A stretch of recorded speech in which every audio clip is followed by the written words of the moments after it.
most people would agree that LLMs aren't knowledge databases, but there's like a bit of misalignment on whether they're reasoning engines or not. You've explained in a few spots that ChatGPT is a giant probabilistic engine without reasoning capabilities.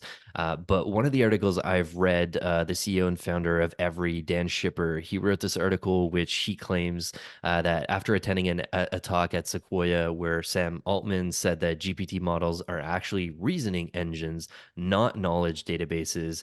So interestingly, when I asked ChatGPT, like he sides or it sides with you that it can stimulate reasoning like responses, but is not a reasoning engine. So would love for you to explain that stance further. Oh my gosh, this is so wild and probably gets a bit convoluted, but I love this question so much because I think it's an important thing to consider, especially because so many people are really hyping up this technology to be these like all-knowing, all-powerful things. Yeah. Um, and so it really does kind of come down to what is reasoning, right? Like, do we even have a clear definition of what reasoning is? And if we do, does this fit, right? Because if we were to say like just sounds confident about, various domain questions, like sure, then it might be reasoning, but it's still a word guessing machine. Yeah. And I think we really lack as an industry just core definitions of some of the words we sling around carelessly as marketing jargon.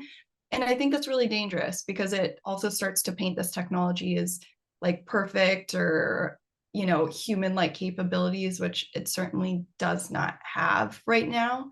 And we're also talking in just the purest form sense, right? Like a large language model is inherently a word predicting machine.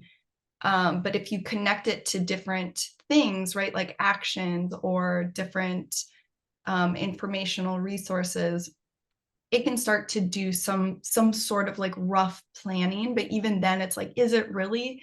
And here's where I really love the question, and I'm continuously challenging myself to think differently because I to be fair, like I go back and forth on a lot of these topics, and I really look towards the experts and the people developing this technology to have some of these answers for me. Hmm.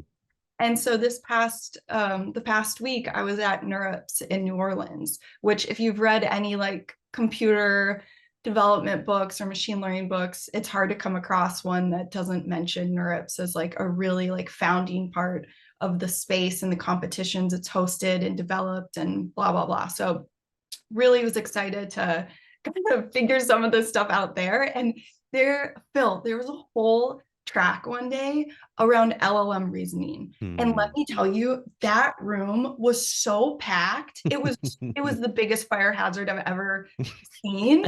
Like we were shoulder to shoulder, like all along the sides. There was a couple thousand people in a room that should have only had like a couple hundred. It was insane. And I remember just standing there like, what the fuck? Like, this is crazy. Because again, like inherently, so many experts are very clear that like these are not reasoning engines. But I'm standing there like, what are we all doing here? Like, what are we doing?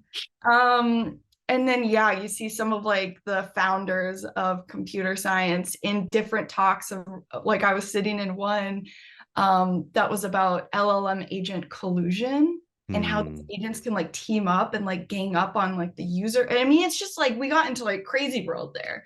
And so it was interesting to see such conflicting thoughts and ideas throughout the whole conference, right? You have all these experts saying like they're not reasoning. Then you have these tracks that are all about reasoning, and people are everywhere. I mean, so again, I think it's important to keep an open mind, but I think we do start to get a bit carried away with ourselves when we don't have a clear definition.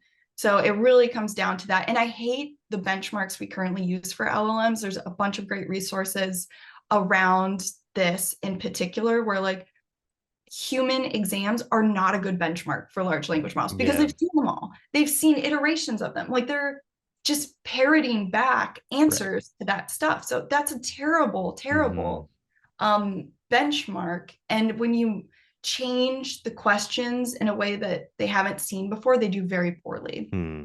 Another resource is Emily Bender et al. Wrote this really great paper comparing these large language models and benchmarks to Grover in the Everything Museum on Sesame Street, where it's like these arbitrary rooms, right? Of like one room is things that are on walls, and another is like things that like water. Like it's just so random. And it really proves how impossible it is to essentially evaluate a system that is supposed to do everything, all, this general knowing system. We don't have anything like that yet. So yeah, we're living in a wild time, Phil. What a time to be alive.